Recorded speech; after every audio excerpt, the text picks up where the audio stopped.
G'day guys, it's the 1st of March and I am so happy. February, I set myself a challenge of 140 listings. So that worked out to be 5 listings a day, and it was hard.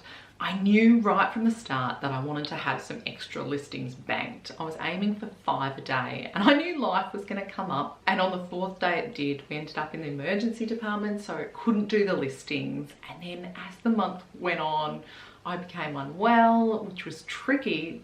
But then thankfully it's not a bricks and mortar store, so you can actually just do the listings in your pajamas. And you know, some days I try and do it before getting out of bed, and then I'd try after breakfast, and then I'd try quiet time, and then I'd get to the end of the day and I'd be like, oh, I still haven't done them. Anyway guys, the reason I'm sharing this is because it's not all roses.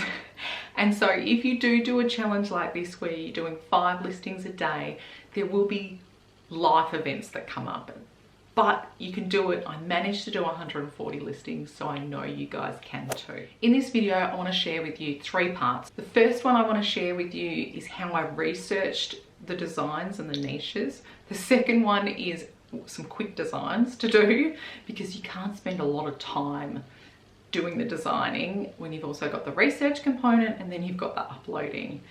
So, you know, there's the challenge of quality versus quantity that you have to kind of work out as you're going along. And then the last one is how I upload quickly. So once you've done all that beforehand, you just want to get it up. And you know what guys, once your listings start selling, it's really exciting. I must say though, I've been thinking long term. Like I did a lot of teacher shirts, and you know, that's more back to school, back in like July and August where they'll really start selling. But I thought, you know what, I've got the time now, I'll get them up now. So some of them I've seen some quick results. One shirt sold within the hour, which was quite amazing. But yeah, some of them I'm thinking long term as well. So first off, research, and this is really key. You need to provide a design in a niche that is selling. So the buyer has to want it and the buyer has to then buy it. Now I know that sounds basic, but it's really important you're not designing for yourself. So that's why it's so important to know what the Etsy buyer wants. A couple of ways to do this. One, if you've already got a shop and you're already seeing the sales, then if there are particular niches that are selling, then you need to add more designs to it. I love to try and dominate a niche. So much so that there's so many options on the front page of your designs, and they're different designs. They're not just different colored shirts, they're different designs, so that if they want something, they will actually come and ask you. So they will actually say, hey, I love your shop, love your designs, can you make something? And I feel like because you've got that authority in that niche, then they're more likely to come and ask you than if you just had one design. But don't worry, if you're not making a lot of sales, you can still do this. You just look at a competitor's shop. So if they've got the sold listings open, then you can quite easily see what's selling.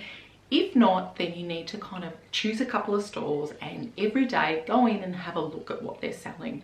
And you can see by most recent what they've been selling. As always, don't copy their designs, but have a look in that niche, and there may be certain popular designs that are missing. I think there's designs that sell really well. So, you know, the leopard print that I've shared a video on how to do that, that is still selling well for me. If I find a niche that's selling and there's not split leopard print, then I will create one and put it in that niche. Another way to look at it is PNG shops. There's quite a few of them now that are selling designs for particular niches, and it can be a great help for you to know what niches are selling because you can see what they're selling as well.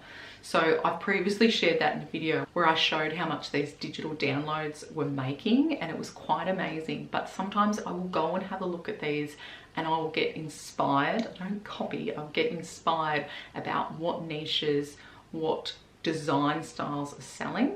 So the next one is quick designs, and when you're doing big numbers, then sometimes you just need quick, simple fonts. And for some of them, I just did a font and wrote an occupation. Like that's all there was to it. I've also noticed other people will repeat like 4 times or 5 times the occupation. I also really like the big bold letters in white and then in cursive writing. So that's really simple to do on Canva as well.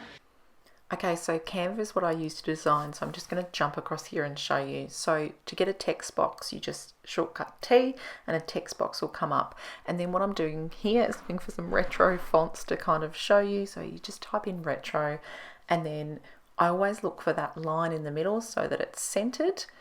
But as you can see here, I'm just copying and pasting the same one, but it doesn't look as good. There's a bit of a big gap. So if you go over here, there's letter spacing and there's line spacing.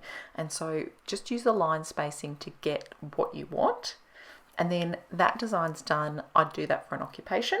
It's popular on Etsy to have a different color per word. Then the next design style is really popular, and so you use 6 caps, and that is the big white letters at the back. And then I use Halimum as the cursive writing and put that in black at the front. And this is a really simple design. This design works great on sports grey, ash, pink and blue sweatshirts or t-shirts. You would have seen this around the big bold writing at the back and then cursive at the front.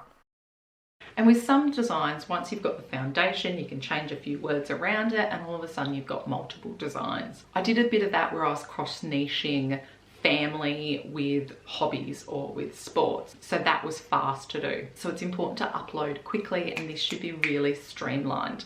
So I use Printify, I copy another listing that will have the same colors, so I already have the prices in there. So then all I'm doing is copying that, changing the design and changing the title.